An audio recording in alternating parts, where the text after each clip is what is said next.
All worth it. The Travel Show, Saturday at 2:30 on BBC News and iPlayer.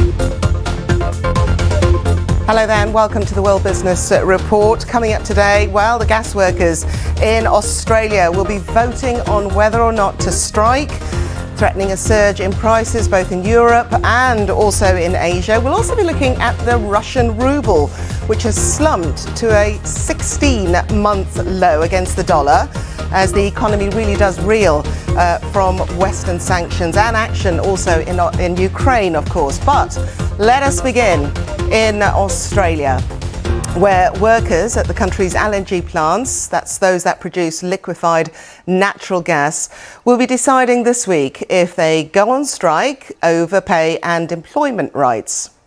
Now, why is this important? Well, European natural gas prices actually surged almost 40% last Wednesday, and that was just on the threat of strike action when they first announced the possibility.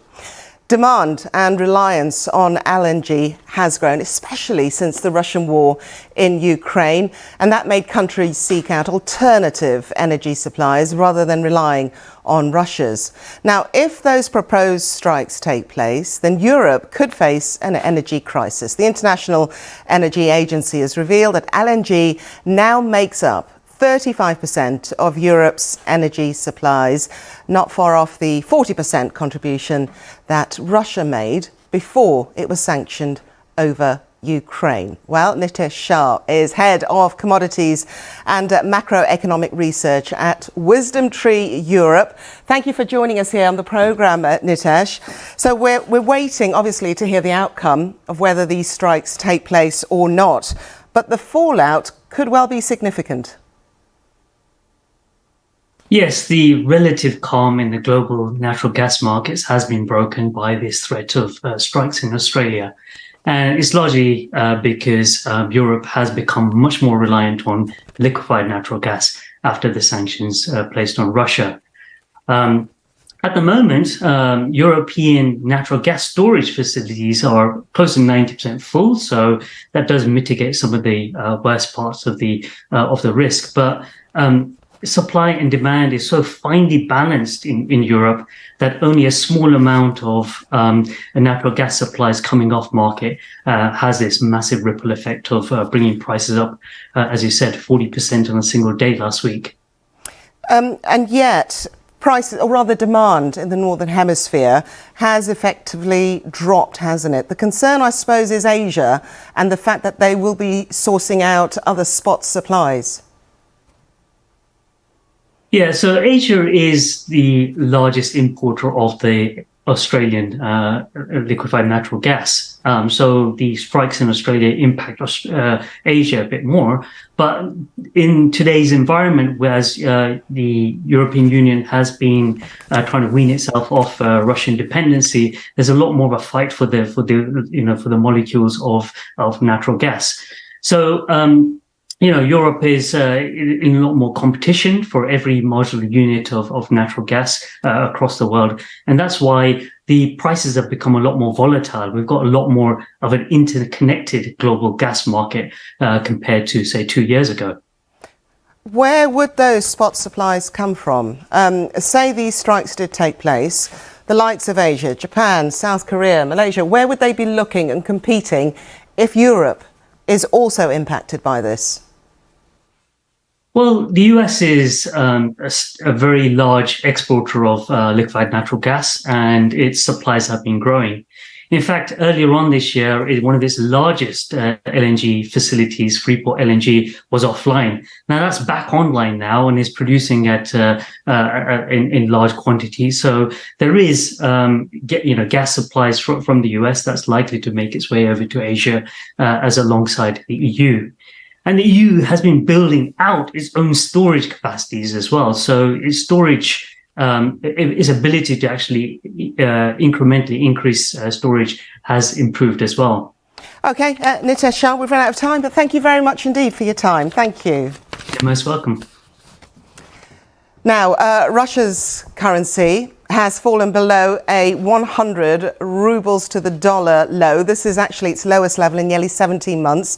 The value of the ruble has slumped steeply so far this year. It's been facing pressure with imports rising faster than exports and, of course, military spending growing due to the war in Ukraine. Our business correspondent Theo Leggett joins me now. Hello there to you, Theo. It's interesting watching the statements that are coming out of Russia because Putin's economic advisor is saying one thing, whereas the central bank is saying another. Just lay it out for us. Well, everybody needs somebody to blame, don't they? First of all, looking at the decline in value of the ruble, just to put that into some kind of context, if you go back to last August, a year ago, a dollar would buy you about 60 rubles. Today, it would buy you 101 rubles. So that's the magnitude of the decline in value. Just since the beginning of the year, it's about 25%. And this is because the Russian economy is under pressure. Russia isn't selling as much or getting as much export revenue as it used to. It used to rely very heavily on oil and gas sales. Well, as we've been discussing, gas sales to Europe have declined quite dramatically. Europe's been looking for other places to get its gas.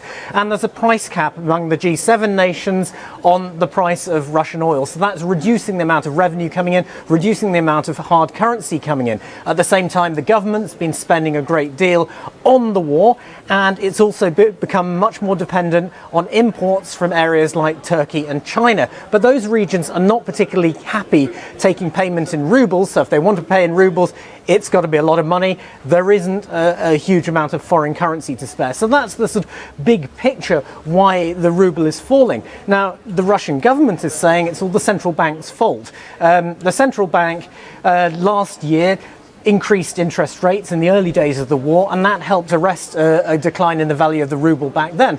Since then, it's allowed interest rates to fall back from 20% to around the 8% mark, increased them a little bit last month. Now, the government is saying it's time to end that policy, that relatively loose monetary policy, and push up rates. The central bank doesn't feel that this is its fault at all. So you do have that kind of conflict of political pressure on the central bank and institution to do something about a situation that's the result largely of the economic pressures created by the conflict in Ukraine. Theo, we know how world economies are so closely intertwined. Does what is happening in Russia matter away from its borders?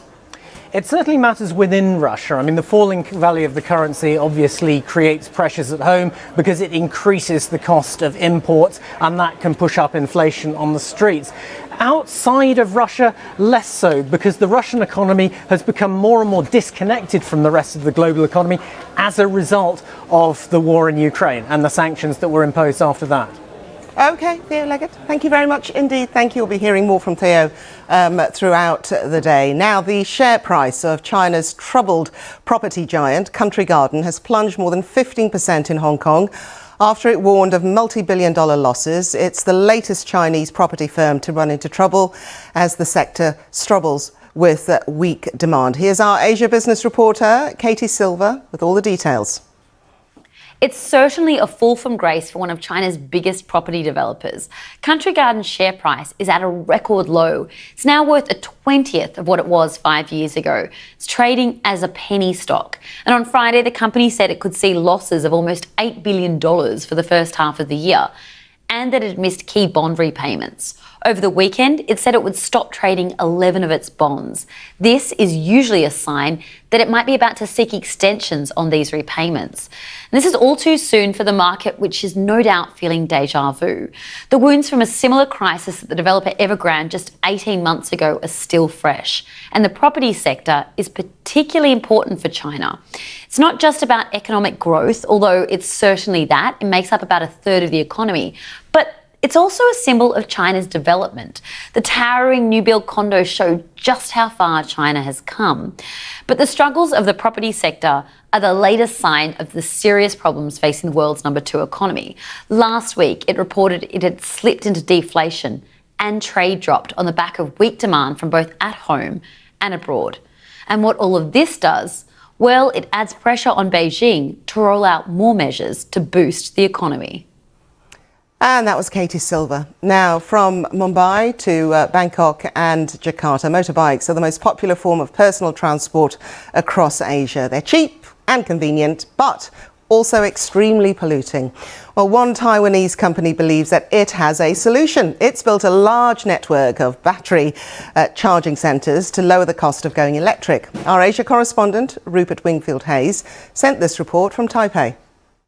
Here I am in Taiwan, and this little electric scooter may not look like anything revolutionary, but it is. It is a world first, and I'm going to show you why.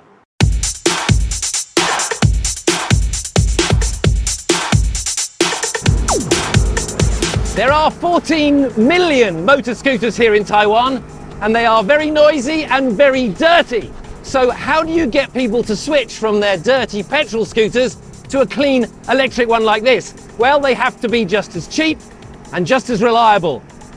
There is no infrastructure for it to convert electric. And then the moment came and said, well, what about battery not included?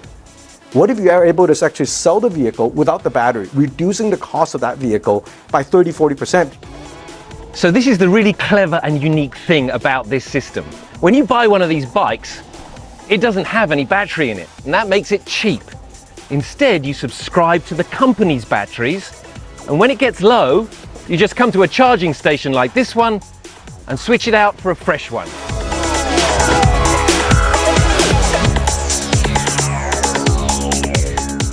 There are more than 10,000 of these charging stations across Taiwan, with more than 1 million of these batteries in them. And that should mean goodbye to range anxiety. You know, if my vehicle has 100-kilometer range, I can only go 50 and then 50 back, which means that now you have a tether on your neck everywhere you go. That's not a solution. We're solving for range anxiety also at the same time, because you can just hop from point to point. This could be the answer to zero emissions personal transport for many of Asia's huge megacities. And for this Taiwan startup, the next stop is India.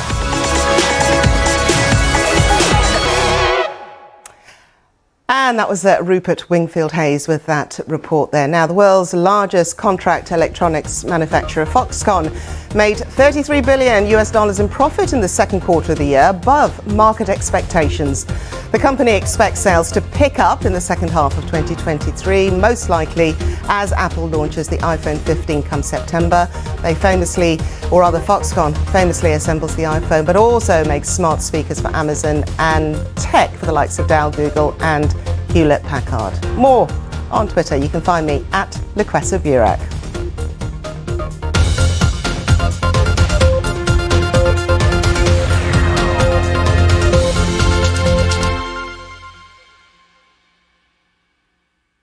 BBC News, bringing you different stories from across the UK.